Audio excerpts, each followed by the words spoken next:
એવી તો ઈ ગોકુળ પ્રદેશની એવી વફાદારી, એવો એ લોકોનો પ્રેમ, પંખીડું ઉડીને ન જાય.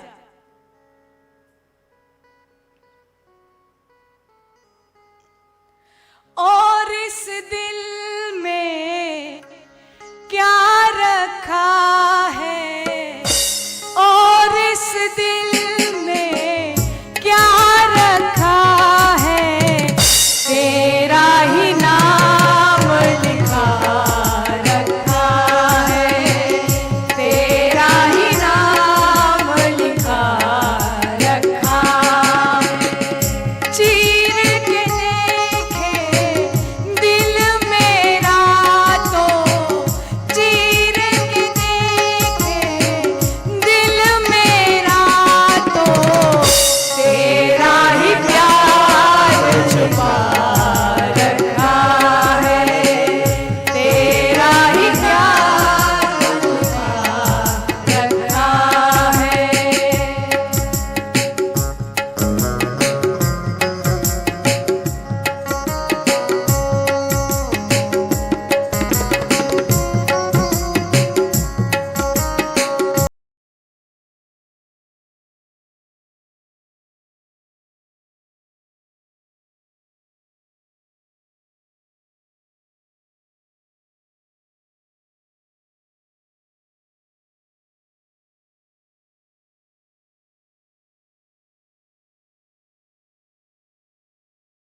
तेरा ही नाम लिखा रखा है, तेरा ही नाम लिखा रखा.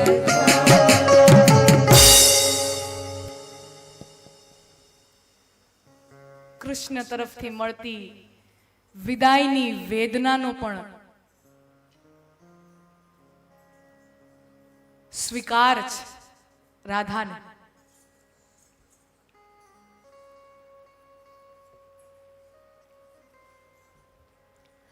અને પછી એ પદ ચિહ્નોને એની પાછળ પાછળ એનો પીછો કરતા ગોપીઓ ચાલ્યા જાય અને ત્યાં જુએ કે અચાનક એક કદંબના વૃક્ષ, એની ડાળ, એમાં રાધાજી લટકીને ઊભા છે. ડાળ પકડીને લટકીને ઊભા છે. બધી ગોપીઓએ રાધાજીને ઉતારી અને પૂછ્યું કે તમે અહીંયા આ ડાળીએ ક્યાંથી લટક્યા?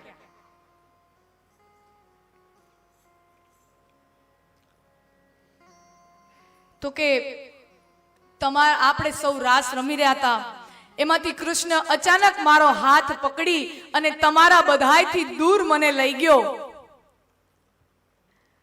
અને અમે મીઠી મધુરી વાતો કરતા કરતા કરતા ચાલ્યા જતા હતા.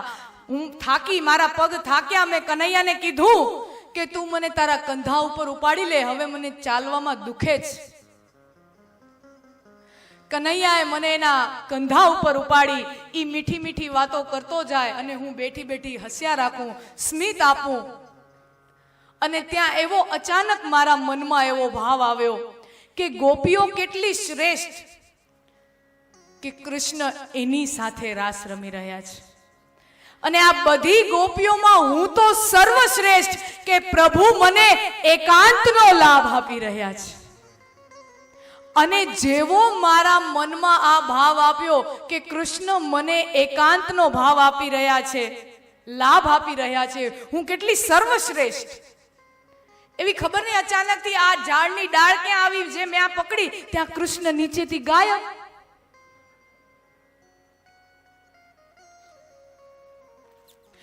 ટોચની અવસ્થાએ પણ અહંકાર આવે છે ત્યારે જીવ લટકી જાય છે અને ઈશ્વર નીચેથી છટકી જાય છે.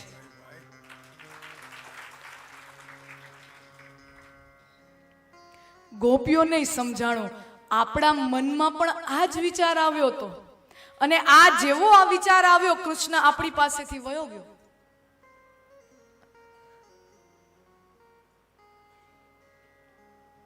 અને એમને પોતાની ભૂલ સમજાય.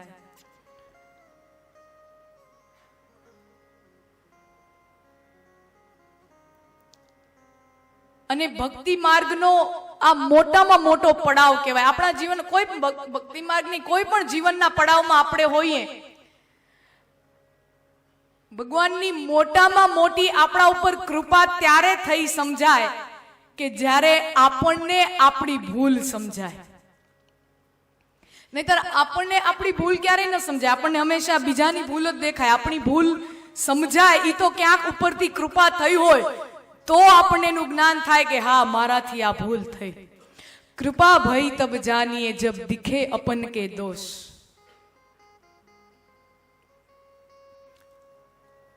नाजिर साहब कह गया है, उंगलियां यूं न उठाया करो, उंगलियां यूं न उठाया करो, खर्च करने से पहले कुछ कमाया करो.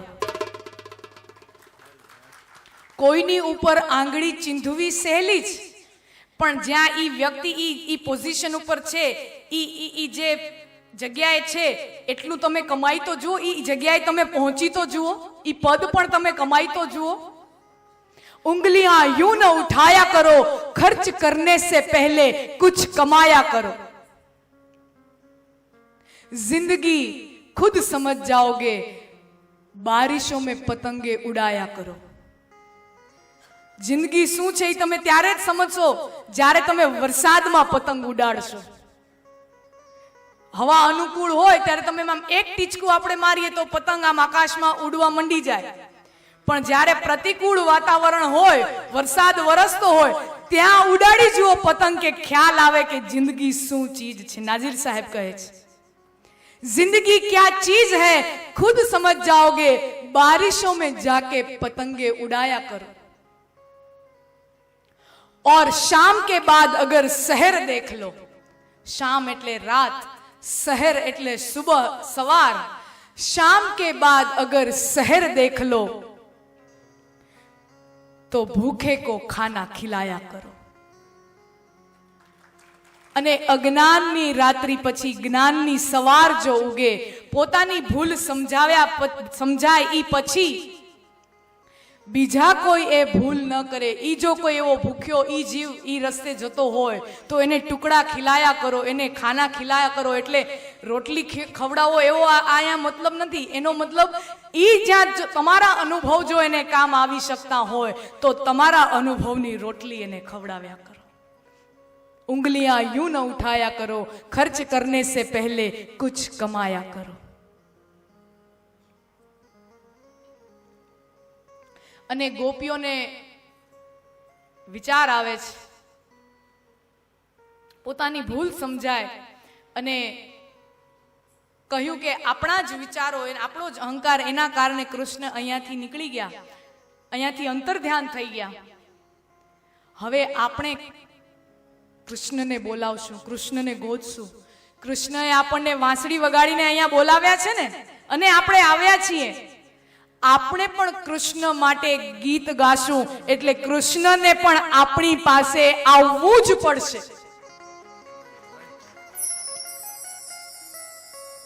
ગોપી ગીત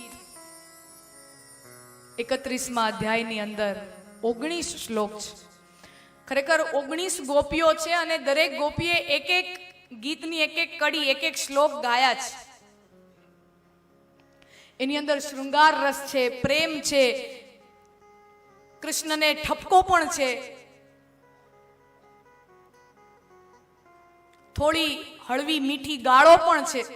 કારણ કે વ્યાસજીને ખબર છે, ઉત્તમ સાહિત્યકાર એટલે એમને ખબર છે કે ગોપીઓ તો ગામડાની અભણ સ્ત્રીઓ જ, અને ગામડાના જનમાનસની ભાષાઓમાં એવા અપશબ્દો ગાળો એ સહેજ એમની ભાષામાં આવે. એમનું કહેવાનો તાત્પર્ય ખરાબ ન હોય, પણ એ સહેજ એમની ભાષા જ એવી હોય.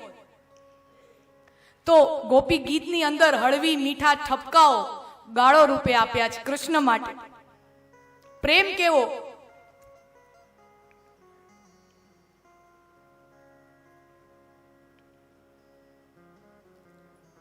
જયતિ તેધિકમ જન્મના વ્રજા. શરૂઆત અહીંયાથી કરે છે, જમરૂખના જથી, જ્યાં આપણે પહેલા જ દિવસે વાત થઈ. આની અંદર પણ ગોપીઓની આક્રંદતતા છે, એમની વ્યાકુળતા છે. અને કહે છે કે તમારા જન્મથી આ વ્રજની શોભા વૈકુંઠ કરતા પણ વધી ગઈ છે.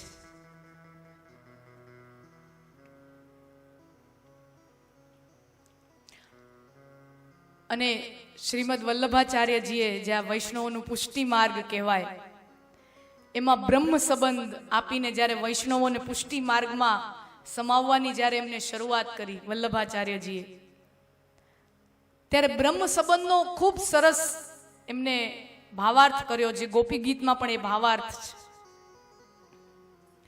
કે આ હજારો વર્ષોથી પરમાત્માથી વિખૂટો પડેલો આપણો આત્મા, અત્યાર સુધી તો એવું લાગતું પણ નહોતું કે અમે વિખૂટા પડ્યા છીએ. અમને એમ કે આ તો બધું આમ જ હોય. પણ જીવનમાં સઘળું બધું પ્રાપ્ત કર્યા પછી, બધું મેળવ્યા પછી હજી પણ કાંઈક ખાલીપાનો અનુભવ થાય છે, હજી પણ કાંઈક અધૂરપનો અનુભવ થાય છે. અને ઘણી કોશિશ કરી આ અધૂરપને પૂરી કરવાની, પણ છતાંય આ ખાલીપો પૂરો થતો નથી. હવે સમજાણું છે પ્રભુ, આ અધૂરપ તારી છે, આ ખાલી જગ્યા તારી છે, તારા સિવાય કોઈ એને પૂરી નહીં શકે. જેમ બાળક મેળામાં પોતાની મમ્મીની આંગળીથી છૂટું પડી જાય અને પછી કોઈ સજ્જન હોય, એને કોકને મળી ગયું હોય, સારા માણસ હોય, તો બાળક બહુ રોતું હોય તો પેલા એને છાનું રાખે, એની પાસેથી જવાબ લે, કોણ તારા મમ્મી, કેવી સાડી પહેરી, શું ક્યાં છે, ક્યાં જોયા હતા છેલ્લે, બધું પૂછે. પેલા છાનો તો રાખવો પડે ને. તો તને ચોકલેટ આપું, તને રમકડું આપું, તને આ ચકડોળમાં બેસાડું, નહીં મમ્મી. તને ચોકલેટ આપું, નહીં મમ્મી. રમકડું, નહીં મમ્મી. ઈ મમ્મી મમ્મી. તમે ઈ સમયે બાળકને તમે કાંઈ પણ લાલચ આપો, કાંઈ પણ એને ગમે તેટલી એને પ્રિય વસ્તુ આપો, મમ્મી મમ્મી. મારા મમ્મી ક્યાં છે, મારે એની પાસે જવું છે.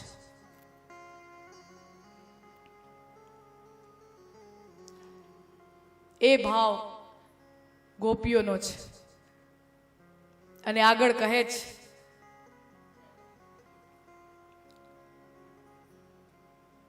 કે અત્યાર સુધી તું અમને સહજ મળતો હતો ને, આસાનીથી, ઇઝીલી જ્યારે તું અમને મળી જતો હતો, ત્યારે તારું મહત્વ નહોતું સમજાતું, ત્યારે તારું મૂલ્ય નહોતું સમજાતું.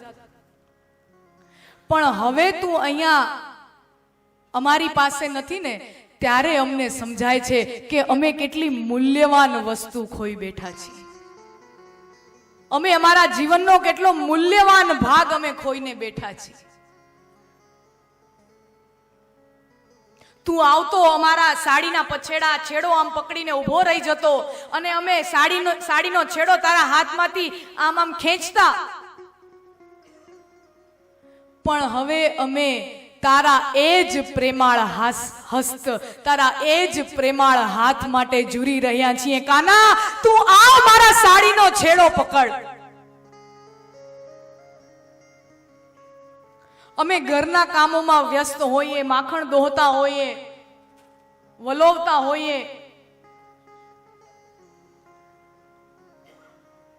અને એવા સમયે તું તોફાન કરતો કરતો અમારા ઘરે આવી જતો, ત્યારે અમે તને કહી દેતા, ખબરદાર જો આ ઉમરો ઓળંગીને અંદર આવ્યો છે તો. ત્યારે અમે તને વઢતા. પણ હવે સમજાય છે કે તારા વગરનું આ ઘર કેટલું સૂનું છે.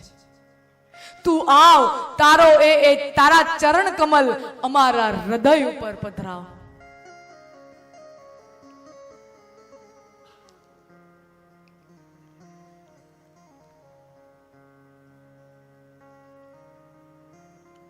અમને પછી 16મા શ્લોકની અંદર કહે છે, પતિ બાંધવા સ્તવ સુત, પતિ બંધુ સુત એટલે પુત્ર, આ બધા લોકોએ અમને રોક્યા, અમે બધાને ઓળંગીને તારી પાસે આવ્યા છીએ.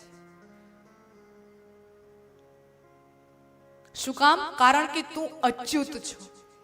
કેટલું સુંદર આ શબ્દ અચ્યુત. બાળકોના નામ પાડવા હોય ને તો આવા એન્ટિક નામ પડાય, અચ્યુત. ક્લાસમાં કોઈના નામ ન હોય, અચ્યુત.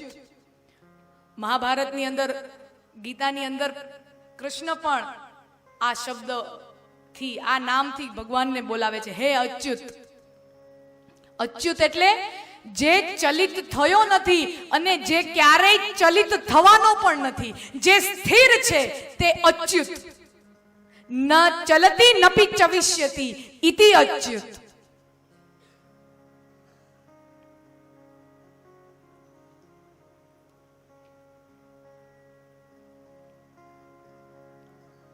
જેની સ્થિરતા વંદનીય છે, જે સ્થિર છે. હે કૃષ્ણ, તારી સ્થિરતાને જોઈને અમે સઘળું અમારું છોડીને આવ્યા અને તું જ અમને મૂકીને ભાગી ગયો.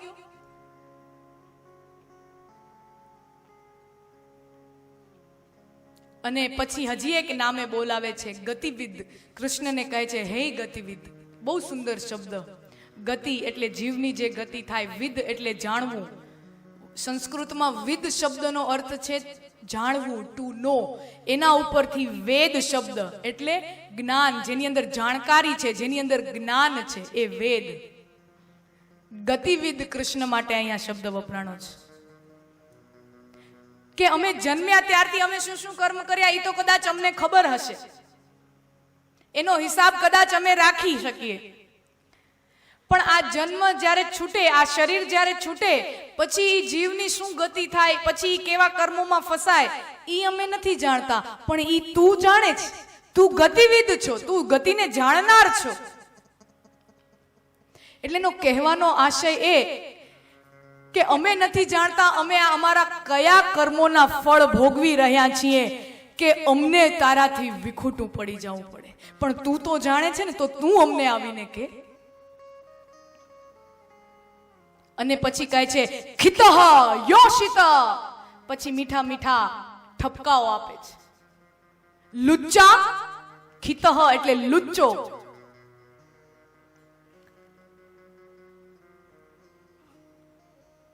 આવી ઘનઘોર રાત, આવા વગડો, આમ સ્ત્રીઓને એકલા મૂકીને વયું જવાય? આમ કહી ગોપીઓ પોતાનો આક્રંદ, પોતાનો પ્રેમ, એમની પ્રેમની ઉદ્વેગના તમે જુઓ કે જેને જ પ્રેમ કરે છે એને જ ઠપકો, અને ખરેખર જેને પ્રેમ કરીએ એને જ ઠપકો આપી શકીએ.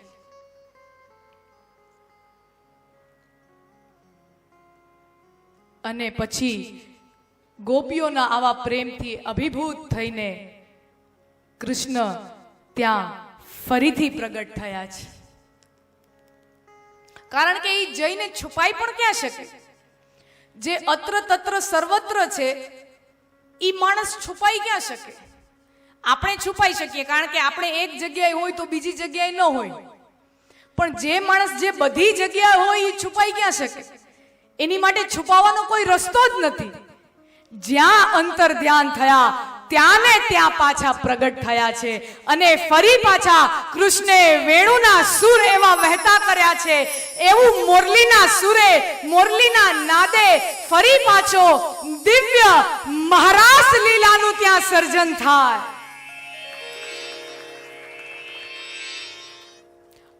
અને મહારાસ લીલાની જ્યારે શરૂઆત થઈ ત્યાં બધી ગોપીઓને એમ કે આપણા બધાની વચ્ચે કૃષ્ણ છે, આપણે બધા અને કૃષ્ણ એક. અનંત અનંત ગોપીઓ વચ્ચે એક કાન. અને રાસની ગહનતા જેમ વધતી ગઈ એમ ગોપીઓને લાગ્યું એક કૃષ્ણ એની સાથે બે બે ગોપીઓ રમે. રાસની ગહનતા ઓર વધી. ત્યાં ગોપીઓને અનુભવ થયો કૃષ્ણ દરેક ગોપીઓ સાથે એકલા એકલા રમે. એક એક ગોપી, એક એક કાન. અને એનાથી પણ જ્યારે ગહનતા વધે છે રાસની, ત્યારે ગોપીઓને અનુભવ થાય છે કે હું કૃષ્ણ સાથે નથી રમતી, કૃષ્ણ જ કૃષ્ણની સાથે રમે છે. બ્રહ્મ ही ब्रह्म के साथ खेल रहा है.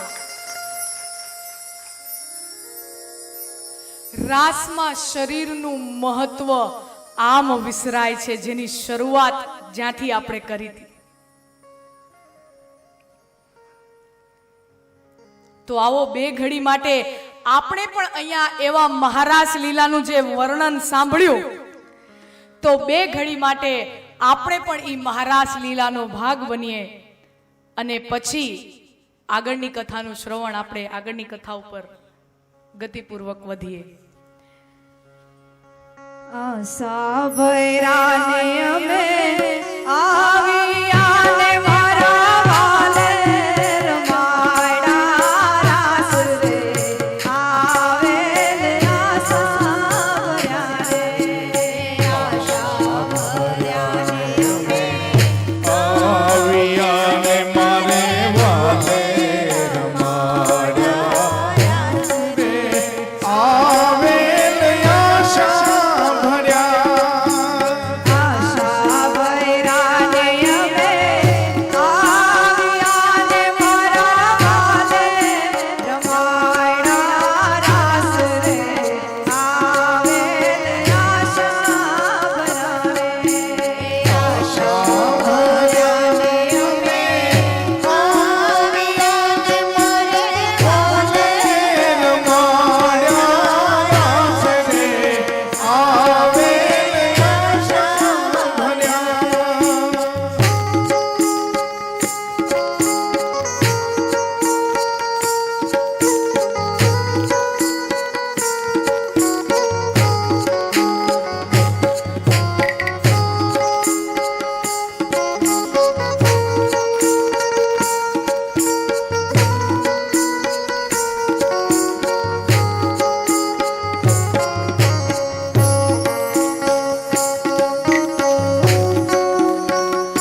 મથુરામાં વાગે મોરલી, મથુરામાં વાગે મોરલી, ગોકુળમાં કેમ રે ભાઈ રાયણ સોરજી, ઓ નાના હિંડોળે દ્વારિકામાં દીવા બળે, મથુરામાં વાગે મોરલી, ગોકુળમાં કેમ રે ભાઈ રાયણ સોરજી, ઓ નાના હિંડોળે દ્વારિકામાં દીવા બળે, ઓ નાના, ઓ નાના, ઓ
કૃષ્ણ કનૈયા લાલ કી જય.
હા, હું તમને આંગળી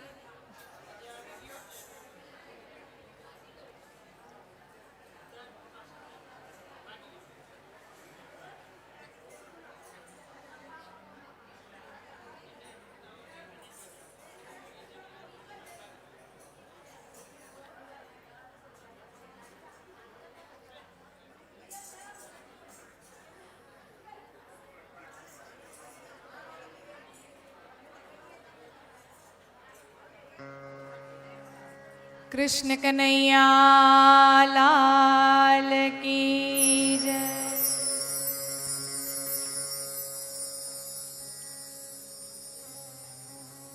મહારાસ લીલાનું આયોજન, સરસ મજાનું મહારાસ લીલાની લીલા.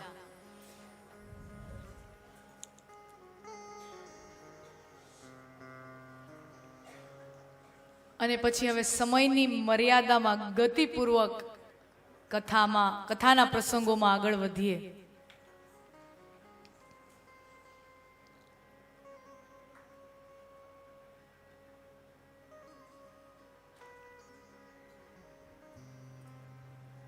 ગોકુળ છોડવાનો પ્રસંગ અને મથુરા ગમન, કારણ કે હવે કંસના વધની ઘડી આવી છે.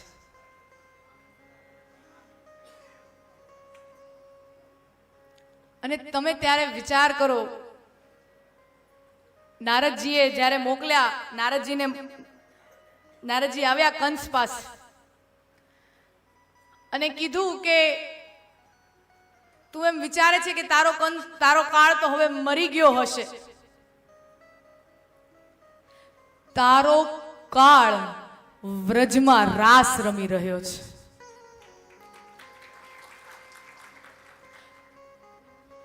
દેવકીને 8મું સંતાન થયું એમ જન્મની રાત્રિએ વસુદેવજી પોતાના બાળકને લઈને ગોકુળમાં નંદ બાબાને ત્યાં પધરાવી આવ્યા છે. અને જેવું આ સાંભળ્યું, વસુદેવે પોતાની સાથે ધોકો કર્યો, એમાં સીધી તલવાર લઈને વસુદેવજીને મારવા માટે જાય છે.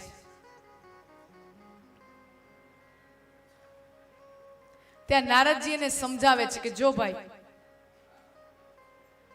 સમજ, વસુદેવજીથી તારો કાળ નથી, તારો કાળ એના 8મા દીકરાથી છે. અને તે અત્યારે તારા કાળ સિવાયના બીજા બધાને મારવાના તે પ્રયોગ કર્યા. દેવકીના 6 બાળકોને તે માર્યા, મથુરાની આસપાસના ગામના કેટલા બાળકોને તે માર્યા.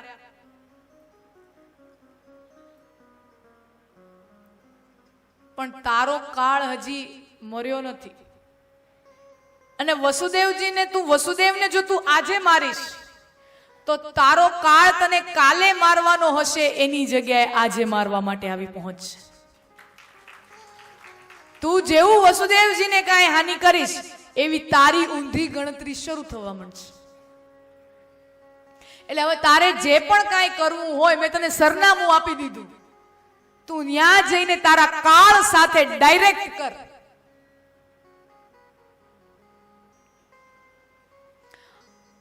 અને મંત્રી ગણો સાથે ચર્ચા કરી કે હવે આ કરવું શું, આ કઈ રીતે આને ટેકલ કરવું. અને નક્કી થયું કે ધનુષ યાગનું આયોજન કરવું અને એમાં અક્રૂરજીને મોકલવા. અક્રૂરજી જાય અને કૃષ્ણ અને બલરામને લઈ આવે.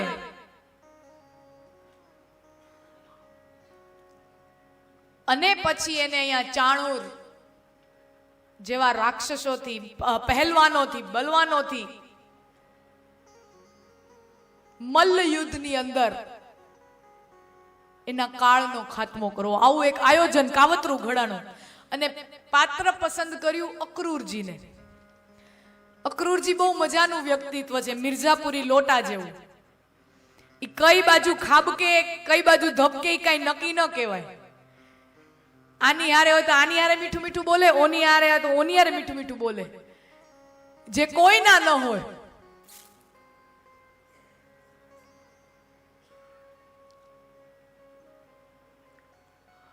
અને કૃષ્ણ પાસે ગયા. નંદ બાબા ને યશોદાને કીધું આવી રીતે કૃષ્ણ જે છે તો દેવકી અને વસુદેવના દીકરા છે. અને જે વજ્ર હૃદય ઉપર પડે છે, ગોકુળ વાસીઓના હૃદય ઉપર, નંદ બાબા ઉપર, યશોદા મા ઉપર,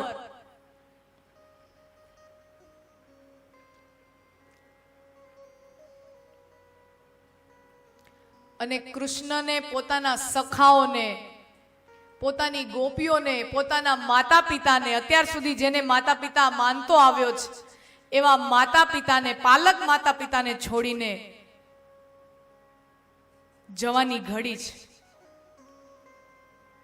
અને એને ખબર છે હું આ જાઉં છું એમાં એક કૃષ્ણ જ જાણે, બીજું કોઈ ન જાણે કે હું જઉં તો છું પણ અહીંયા હવે ક્યારેય પાછો આવવાનો નથી. પાછો ક્યારેય યશોદામાના હાથનું માખણ મને પાછું ક્યારેય મળવાનું નથી. એ એકલા કૃષ્ણ જાણે. પણ જીવનમાં મોટા હેતુઓને પ્રાપ્ત કરવા માટે, મોટા લક્ષ્યને મેળવવા માટે ક્યારેક ક્યારેક આવા બલિદાનો, આવા કપરા બલિદાનો આપવા પડે ને. તો હીરો જે હોય, જે નાયક હોય ને, એ પોતાના મોટા લક્ષ્યને પામવા માટે આવા બલિદાનો આપતો જાય અને આગળ નીકળતો જાય. છોડ દે આખી એની દુનિયા, જે એની ગોકુળ એની દુનિયા હતી. સારી દુનિયા કિસી કે લીએ, ये मुनासिब नहीं आदमी के लिए.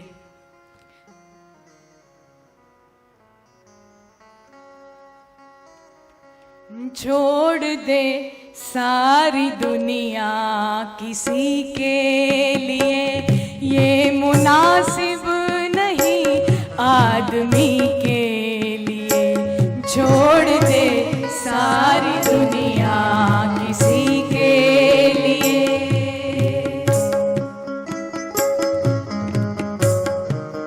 कृष्ण विचारे प्यार से भी जरूरी कई काम है, प्यार से भी जरूरी कई काम है. प्यार सब कुछ नहीं जिंदगी के लिए. छोड़ दे सारी दुनिया किसी के लिए.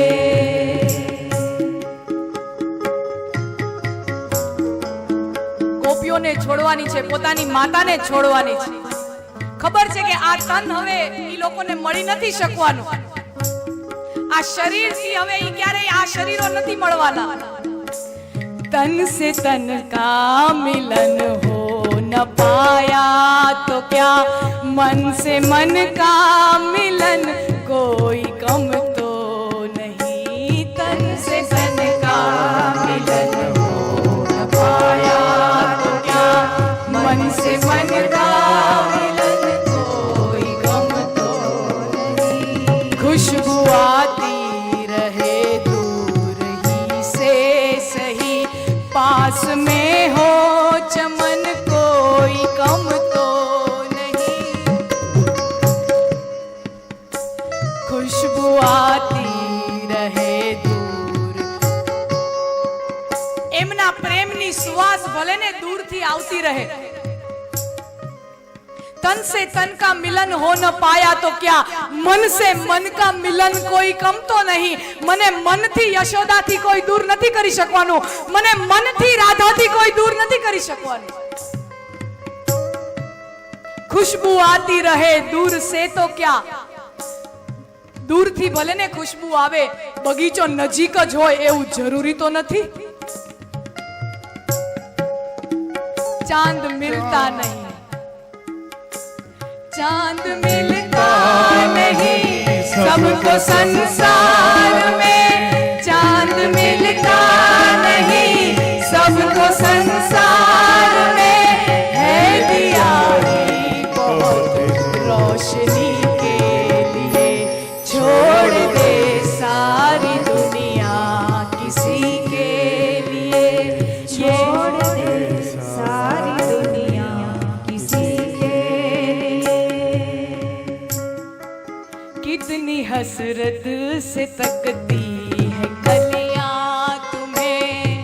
આની અંદર બધું મોટિવેશન આવી ગયું। મોટિવેશનલ સેમિનારો ઘણા ઘણા યોજાતા હોય,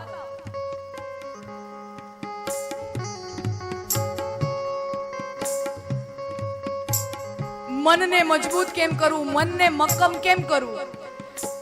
कितनी हसरत से तकती है कलियां तुम्हें, कितनी हसरत से तकती है कलियां तुम्हें, तुम बहारों को फिर से बुलाते नहीं, क्यों बहारों से फिर से बुलाते नहीं। આવનારા સમયમાં જે કળીઓ ઉગવાની છે કૃષ્ણ માટે, એને જેટલા કામ કરવાના છે, ગોકુળ છોડીને હવે તો એનું જે એ ધર્મ સંસ્થાપનાર થાય, જે જન્મ લીધો છે, તો આવનારી કળીઓ તો સામે ઊભી છે। કળી બનીને આવનારો સમય, તમે બહારોને વસંતને બોલાવતા કેમ નથી? एक दुनिया उजड़ भी गई है तो क्या, दूसरा तुम जहां क्यों बसाते नहीं, दूसरा तुम जहां क्यों बसाते नहीं। एक दुनिया उजड़ी गई तो शू, एक गोकुळ पाछળ રહી ગયું તો શું? મારા કર્મના બળથી, મારા કાંડાના બળથી, મારા મહેનતથી એવી સુવર્ણમય દ્વારિકાનું નિર્માણ કરીશ। અને એક રાધા જે મારા જીવથી મને વહાલી છે, લોકો પ્રેમ ભગ્ન થાય ને ત્યારે ડિપ્રેશનમાં આવી જાય, ડિમોટિવેટેડ થઈ જાય, એને ઊભા કરવા પડે। આ માણસને તો પોતાના પ્રેમીઓને, પોતાના સ્વજનોને છોડીને જવાનું છે। તો લોકો શું કરે, ક્યાંક જીવનમાં કોક એવા આવા ઇમોશનલ જ્યારે પ્રસંગો આવતા હોય, લાગણી જ્યારે ભાંગી જતી હોય, ત્યારે અમુક લોકો રેલવેના પાટા ગોતતા હોય, પંખોમાં આપણે સમાચારો વાંચીએ છીએ। આ એમ કે એક રાધા જો પાછળ છૂટી ગઈ તો શું થઈ ગયું, હું મારા વ્યક્તિત્વનું એવું નિર્માણ કરીશ કે આગળ જતા કોક રૂકમણી મને પ્રેમ પત્ર લખે। दुनिया पाछड़ रही गई तो शू, नवी दुनिया हूं बनावा आगर निकलीश। एक दुनिया उजड़ भी गई है तो क्या, दूसरा तुम जहां क्यों बसाते नहीं, दूसरा तुम जहां क्यों बसाते नहीं। दिल ने चाहा तो क्या, दिल ने चाहा तो क्या, साथ संसार में चलना पड़ता है सबकी खुशी के लिए, छोड़ दे सारी दुनिया किसी के लिए, ये मुनासिब नहीं आदमी के लिए, छोड़ दे सारी दुनिया किसी के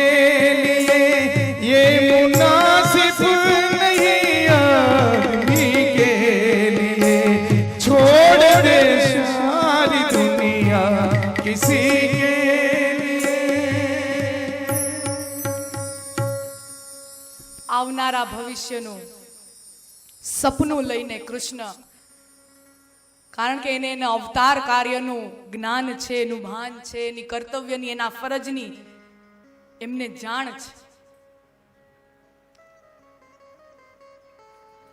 ઘણા બધા કરુણ પ્રસંગો આવે છે એની અંદર. ગોકુળ છોડે છે ત્યારે રથમાં અક્રૂરજી જ્યારે લઈ જતા હોય અને રથ ચાલ્યો જાય ગોકુળની બહાર, એના વગડા, એના સીમમાં મથુરા બાજુ, અને રાધા ઈ રથની પાછળ પાછળ પાછળ દોડતા જાય અને કૃષ્ણનું પિતાંબર, એનું પિતાંબર પકડી લે અને કૃષ્ણ કહે છે, છોડ મને, છોડ, મારે હજી ઘણા બધા કામો કરવા જવા છે, હું પાછો આવીશ. કદાચ રાધા પણ મનમાં સમજતા હશે આ પાછો ક્યારે આવવાનો નથી. કૃષ્ણ કહે છે છોડ. રાધા કહે છે પટિકા તજુ કે તજુ મોરો પ્રાણ, તમારો કાં તો તમારું પિતાંબર છોડું અને કાં તો હું મારા પ્રાણ છોડું.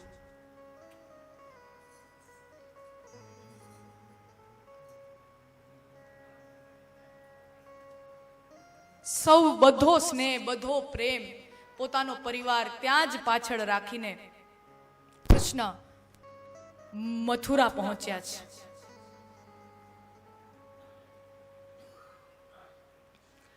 અને મથુરાની અંદર ધનુષ યાગનું આયોજન, અને મામા કંસે પોતાના ભાણેજાઓને એમાં નિમંત્રણ આપેલું છે.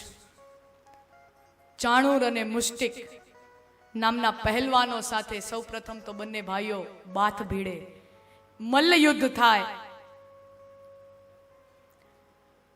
બંને ભાઈઓ એમનો ઉદ્ધાર કરે. અને પછી હવે તો સીધો કંસનો વારો છે. કૃષ્ણ ઠેકડો મારી અને કંસ જ્યાં બેઠા હોય છે એના રાજગાદી ઉપર, ત્યાંથી એને ખેંચી અને ત્યાં મલ્લયુદ્ધના મેદાનમાં એમને લઈ આવે છે.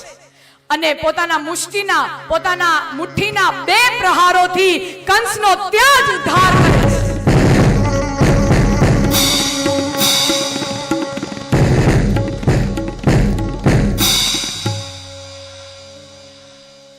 અને પછી કારાવાસમાં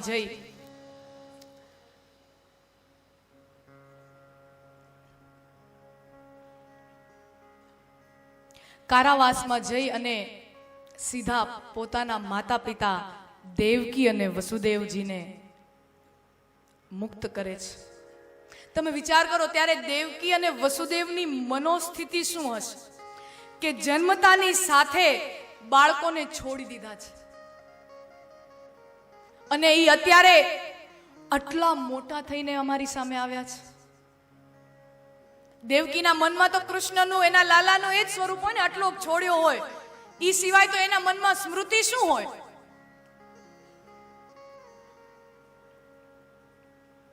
અને પછી ખબર પડે કે અમારી જે મુશ્કેલીનું જે જડ હતો કંસ, મારા બાળકોએ આટલી મોટી મુશ્કેલીઓને પોતાના મુઠ્ઠીના 2 પ્રહારથી ખતમ કરી નાખ્યો છે. આવા પરાક્રમી મારો દીકરો થયો છે. માતાને વિશ્વાસ ના આવે ઘડીભર માટે તો, આટલો જ બાળક આ ઈ જ છે. અને માતા તરીકેની લાગણી, પિતા તરીકેનું હૃદય તો એમ કહે કે લાવ હું મારા દીકરાને ભેટું, લાવ હું મારા દીકરાને મારા આલિંગનમાં લઉં. પણ આલિંગન માટે ઉઠેલા 2 હાથ વંદન સ્વરૂપે જોડાઈને પાછા આવે છે કે આ તો ત્રિલોકનો આધિપતિ મારે ત્યાં પુત્ર થઈને આવ્યો છે, આને હું આલિંગન કેમ કરી શકું? આને તો મારે વંદન કરવા જોઈએ, આને તો મારે નમવું જોઈએ. આલિંગન માથે ઉઠેલા 2 હાથ વંદન સ્વરૂપે 2 માતા પિતાના જોડાઈને પાછા આવે છે.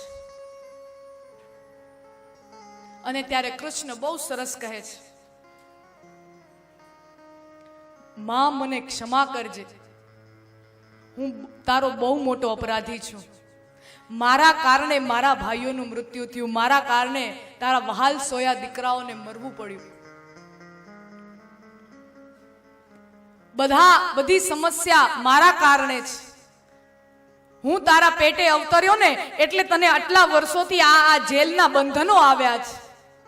અને મને ખબર હતી કે તમે અહીંયા જેલમાં બંધ છો, તમે તકલીફમાં છો, તમે દુઃખમાં છો, પણ છતાંય હું તમારી મદદ કરવા માટે ના આવી શક્યો. માં, મને માફ કરજે.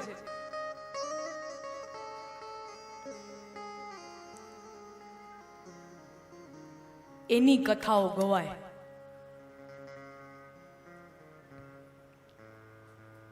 અને પછી તો ઉજ્જૈનમાં સાંદીપની ઋષિને ત્યાં વિદ્યા મેળવે છે.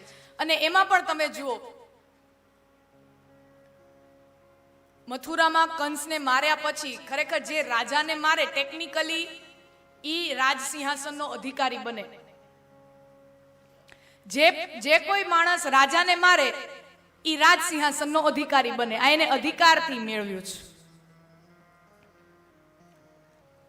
પણ કહે છે તમે 12 વર્ષની ઉંમર ત્યારે કંસનો વધ કર્યો. 11 વર્ષ ને 52 દિવસમાં ગોકુળ છોડ્યું એટલે આપણે રફ તમે 12 ગણો ને. 11-12 વર્ષની ઉંમર ત્યારે એમને કંસનો વધ કર્યો. 12 વર્ષની ઉંમરમાં તો આટલી સંપત્તિ, આટલો વૈભવ અને રાજા બનવાનું ગૌરવ એમને મળી ગયું. અને એ ભેટમાં નહીં, પોતે કમાયેલું.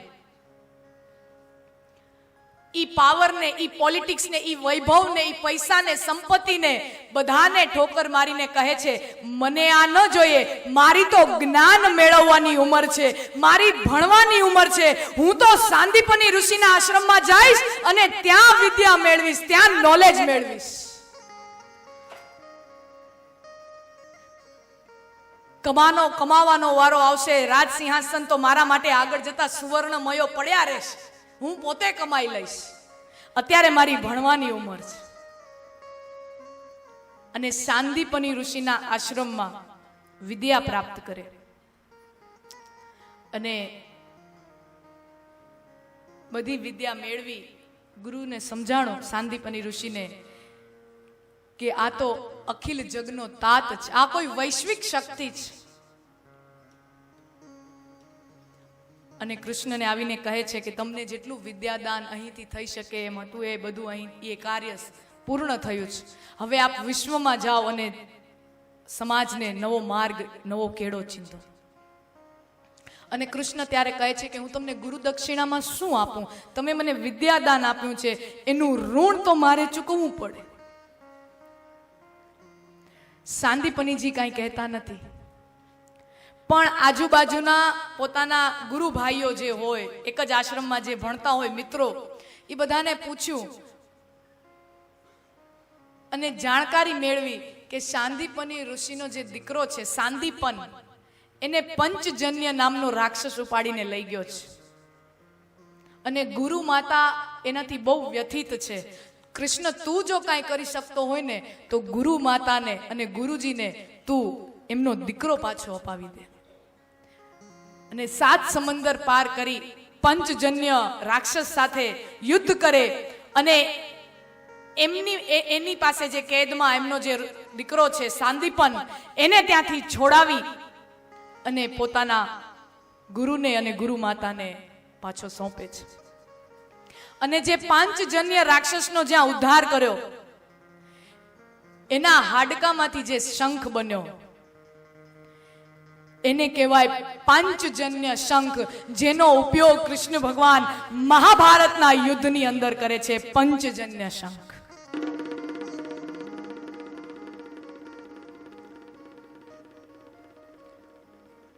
અને હવે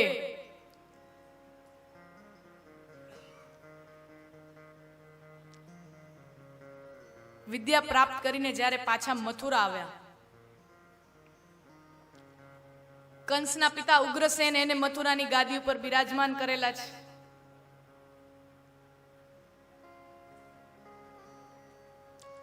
અને આ બાજુ કૃષ્ણે કંસને માર્યો છે. કંસની 2 પત્ની હતી. ખરેખર તો એ જરાસંધની 2 દીકરીઓ છે. જરાસંધ, જેનો કૃષ્ણ આમ સળી આમ કરી અને આમ અલગ અલગ દિશામાં ફેંકે છે અને ભીમ પાસે જરાસંધને મરાવે છે. એ જરાસંધ, એની 2 દીકરીઓ જે છે એ કંસની પત્ની છે. એટલે અમારા પતિને કૃષ્ણએ માર્યો છે એવી ફરિયાદ લઈને કંસની બે પત્નીઓ પોતાના પિતા જરાસંધ પાસે આવે છે અને જરાસંધ નક્કી કરે છે કે મારા જમાઈના મૃત્યુનો બદલો કૃષ્ણ પાસે જરૂર લઈશ અને 17 વખત મથુરા ઉપર આક્રમણ કરે છે અને 17 વખત કૃષ્ણ યાદવોના સેના સાથે મળી અને ખૂબ પરાક્રમથી ઈ જરાસંધની સેનાને હરાવે છે. 17 વખત જરાસંધને હરાવે છે અને 18મી વખત જરાસંધ એકલો નથી આવતો, પરદેશી એવા કાલ યૌવનને લઈને આવે છે. હવે આપણે પુરાણોની ભાષામાં કહીએ કે કાલ યૌવન રાક્ષસ હતો, કારણ કે અલગ દેખાય, અલગ સ્વરૂપ, એટલે આપણે એને નામ આપ્યું રાક્ષસ. પણ થોડુંક રિસર્ચ કરી તો રિસર્ચ સ્કોલર્સ એમ કહે છે કે જે કાલ યૌવન જેની મદદ જરાસંધ લઈ આવ્યો છે, પરદેશી માણસ, ઈ ખરેખર તો એક ગ્રીક રાજા હતો. યવન એટલે ગ્રીક, કાળો દેખાતો હતો એટલે એનું નામ કાળ યૌવન. કદ અને કાઠીમાં આપણાથી અલગ હોય, ખોરાક આપણાથી અલગ હોય, એટલે આપણા જ્યારે સુસંગત ન થાય, આપણાથી જે અલગ દેખાય તો નામ શું આપવું? આપણે આપી દીધું રાક્ષસ. ખરેખર તો એ ગ્રીક રાજા હતો, એની ભાષા બોલી બધું અલગ. ત્યારે આર્યવ્રત, ત્યાં એક પુરાવો મળે છે કે આર્યવ્રત સંસ્કૃતિની સાથે સાથે ગ્રીક અને ઇજિપ્તિયન સંસ્કૃતિ પણ અસ્તિત્વમાં હતી.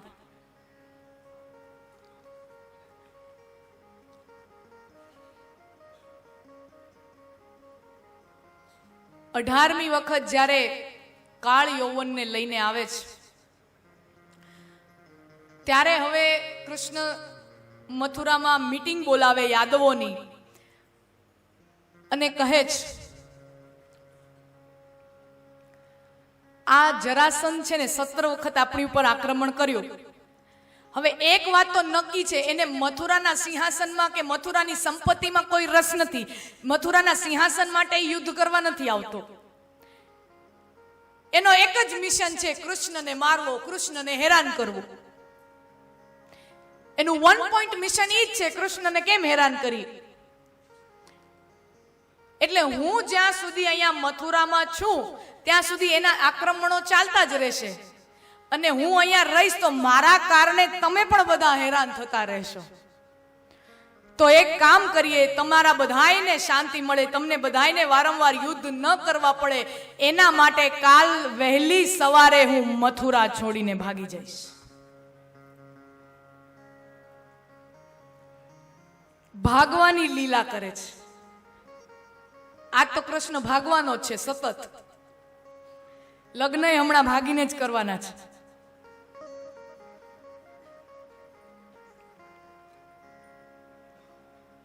લોકો રણ છોડીને ભાગી જાય, એની નિંદા કરે, એના ઉપર આક્ષેપો, એના ઉપર આરોપો મૂકે, એની નિંદા કરે, એની હાંસી ઉડાવે. પણ લોકો બહુ સમજણા, લોકો સમજદાર રહ્યા ને, લોકો સમજી ગયા કે આ કોઈ ડરના કારણે, કોઈ બીકના કારણે નથી ભાગ્યો, આ તો પરોપકારની ભાવનાએ ભાગ્યા છે. એટલે લોકોએ સૌ એમને વધાવી લીધા છે. બોલીએ રણછોડરાય ભગવાન, બધાએ એમને રણછોડરાય કહીને વધાવી લીધા છે. અને આ બધી એની અવ્યવસ્થા છે. આ તમે આખું એનું લીલાનું દર્શન કરો તો આપણને સમજાય કેટલી બધી અવ્યવસ્થિત ઘટનાક્રમોમાંથી ગુજર્યા છે.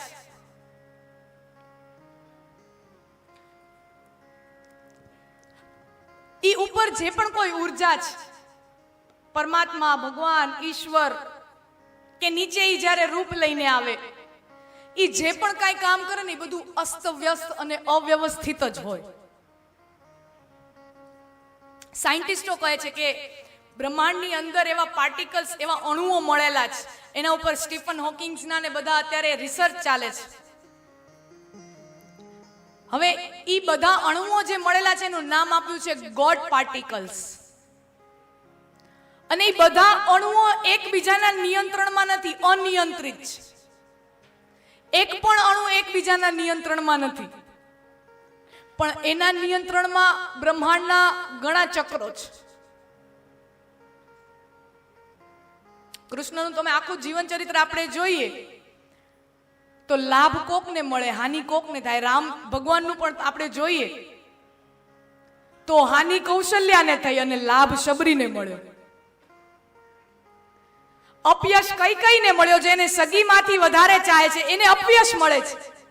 અને યશ ખાટી ગયા વાનરોની સેના, વાનરોને યશ મળે.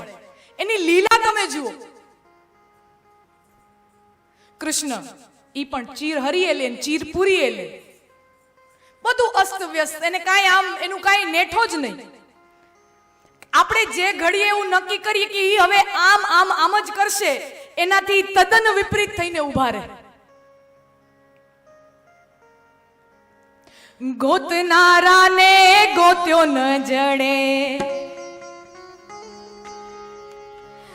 ગોતનારાને ગોત્યો ન જડે, ગહન ગોવિંદો રે. ગોતનારાને ગોત્યો ન જડે, ગહન ગોવિંદો રે. कृष्ण इतना गहन है, सांवरा इतना गहन है, ये गोतवा वाળાને નથી મળતો.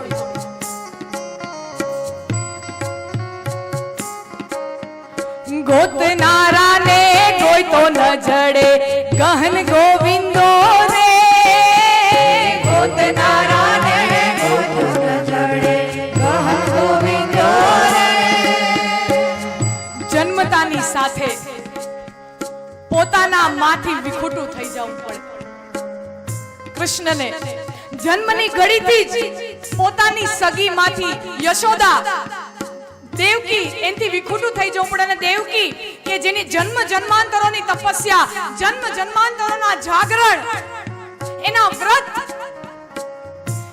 એના ફલશ્રુતિ રૂપે પરમાત્મા એને ત્યાં પ્રગટ થાય.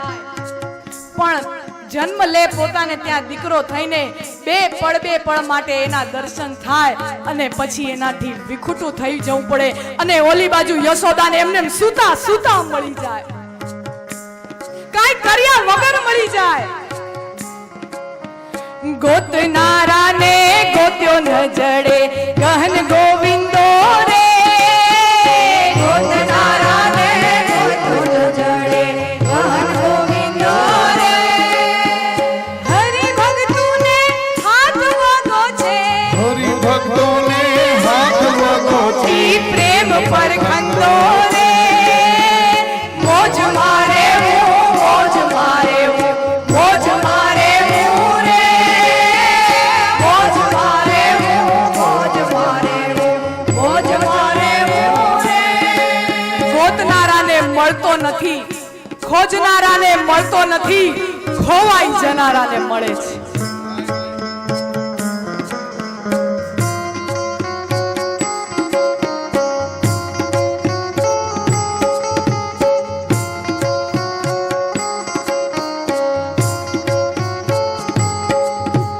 ધૂપ દીવો શું દેવને દેવો, ધૂપ દીવો શું દેવને, ધૂપ ને દીવો ઈ દેવને શું દેવું. ઘણાના ઘરે એવી પ્રથા હોય, પ્રણાલી હોય, અખંડ દીવાઓ થતા હોય, અખંડ દીવાઓ પ્રજ્વલિત રહેતા હોય.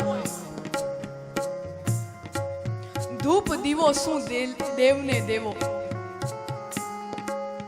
ઈ એક મહિના માટે જે અખંડ 24 કલાક રોજ 365 દિવસ ઈ જે દીવો ચાલતો હોય, ઈ દીવો ચલાવવા માટે એક મહિનામાં જેટલું તેલ કે ઘી રેડાય, ઈ તેલ કે ઘી તમારા ઘરે કામ કરવા આવતા કામવાળાઓના છોકરાઓના પેટમાં રેડાય, ઈ દીવો બળે એમાં ઈ રાજી થાય.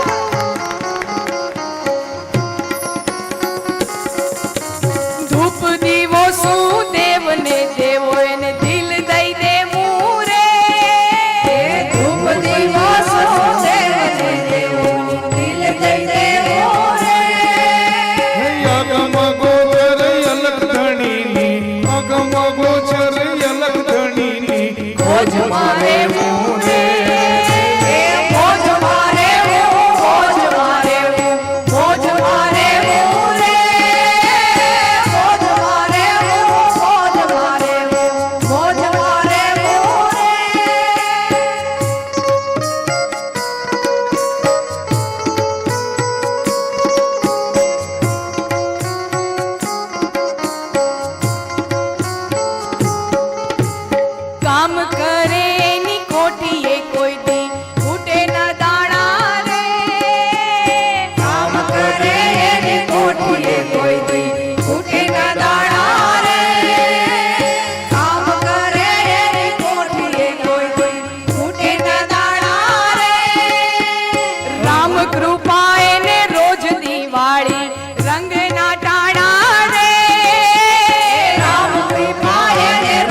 કામ કરે ની કોઠીએ કોઈ દી ખૂટે ના દાણા રે. કામ કરે એની કોઠીએ કોઈ દી ખૂટે ને દાણા રે. अलगारी के यार झुकाई अलगारी के यार झुकाई કાંઈ ન કહું રે. મોજ મારે मोज मारे મોજ મારે રે. મોજ મારે મોજ મારે મોજ મારે રે. અગમ ગોચર અલગ ધણીની અગમ ગોચર અલગ ધણીની મોજ મારે રે. મોજ મારે મોજ મારે મોજ મારે રે. મોજ મારે મોજ મારે મોજ મારે રે. મોજ મારે રે. અવ્યવસ્થિતતા એની એક એક લીલાની અંદર ક્યારેક જગતનો તાત થઈને આવે, ક્યારેક જગતનો બાપ થઈને આવે અને ક્યારેક અર્જુનનો સારથી, અર્જુનનો ડ્રાઈવર બની જાય અને એના જ્યારે યુદ્ધમાં ઘવાયેલો એનો ઘોડો હોય, રથનો ઘોડો, એને ઈ અલખ આધિપતિ ઈ ઘોડાને જોગાણ આપતો હોય, એના ઘાવ પૂરતો હોય, એમાં ઔષધિ પૂરતો હોય. અયોધ્યામાં રામ કૌશલ્યાજી એને 56 ભોગ જમાડે. એમના સાસુ સુનયના જનકપુરીમાં જાય ત્યારે ખૂબ પ્રેમથી જમાડે. રામચરિત માનસમાં લખ્યું છે, રામ ભગવાને કહ્યું કે મને મારી કૌશલ્યા માં જે જમાડે, મને મારી સુનયના માં જે જમાડે એ મને બહુ ભાવે છે, પણ જે મેં સબરીના હાથનું ખાધું છે ને એવું જમવાનું મને આજ સુધી ક્યારેય નથી મળ્યું. ક્યારેક માછલું બનીને આવે, ક્યારેક વરાહ બનીને આવે, ક્યારેક કાચબો બનીને આવે, ક્યારેક વામન બનીને આવે, ક્યારેક વિરાટ બનીને આવે. આખું જગતમાં એની અવ્યવસ્થિતતા છે. અને આટલા વ્યવસ્થિત આયોજન જે અત્યારે થઈ રહ્યું છે ને આપણે સૌ વ્યવસ્થિત રીતે એને માણી રહ્યા છીએ, એના પાયામાં કોક અવ્યવસ્થિત શક્તિ રહેલી છે.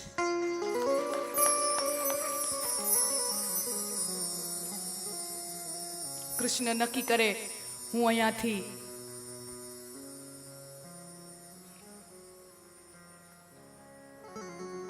અને ત્યાંથી ભાગી જાય અને કાલ યૌવન એનો પીછો કરે. કથા આપ સૌ જાણો છો. પછી મુચકુંદ રાજાનો બફર સ્ટેટ તરીકે ઉપયોગ કરે, ગુફાની અંદર આંખ ખોલા, એ બધી વાર્તાઓ આપ સૌ જાણો છો.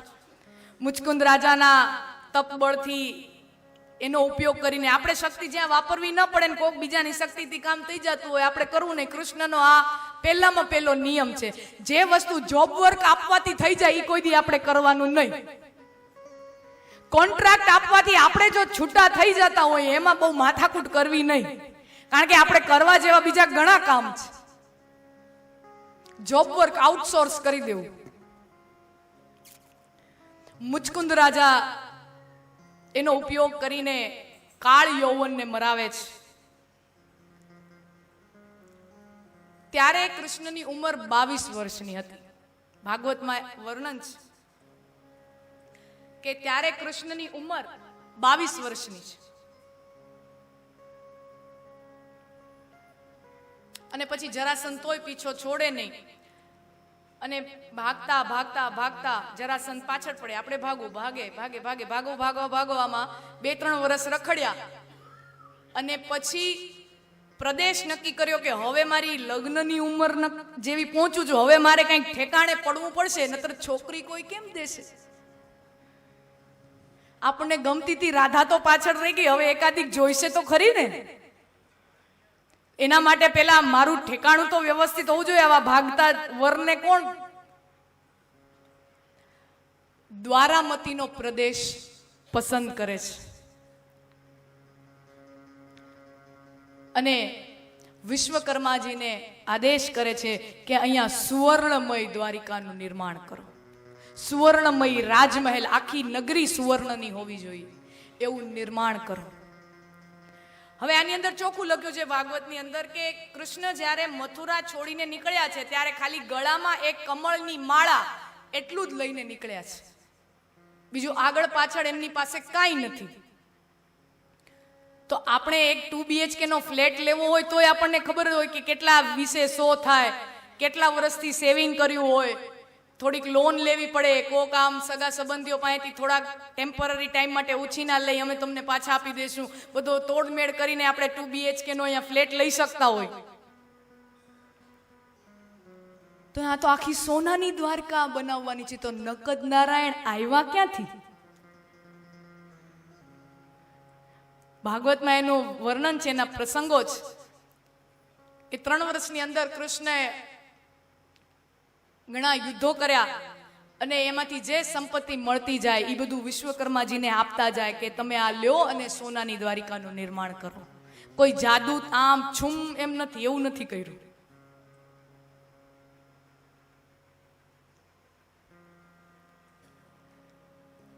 તો મથુરા છોડ્યું 22 વર્ષ અને 25 વર્ષના પોતે થઈ ગયા એટલે આખું મહેલ તૈયાર, ઘર તૈયાર.